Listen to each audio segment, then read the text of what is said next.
नमस्कार मित्रमैत्रिणींनो, सुप्रभात. 25 एप्रिलला आम्ही गेलो होतो लोहगडला. हा त्याचाच छोटासा व्हिडिओ आहे. पुणे स्टेशनवरून सकाळी 6:30 वाजता पुणे लोणावळा लोकल पकडली आणि सूर्योदयाचं सुंदर दृश्य बघत आम्ही मळवलीला पोहोचलो.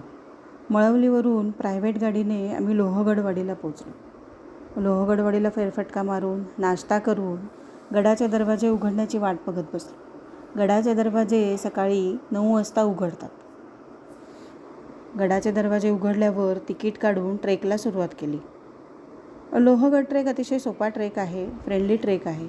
लोहगडाला साधारणपणे 350 पायऱ्या आहेत आणि लोहगडाला 4 दरवाजे आहेत. गणेश दरवाजा, नारायण दरवाजा, हनुमान दरवाजा आणि वरती महादरवाजा.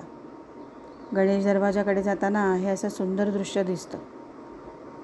फोटो काढत काढत गणेश दरवाजाकडे आम्ही चढाई करत होतो.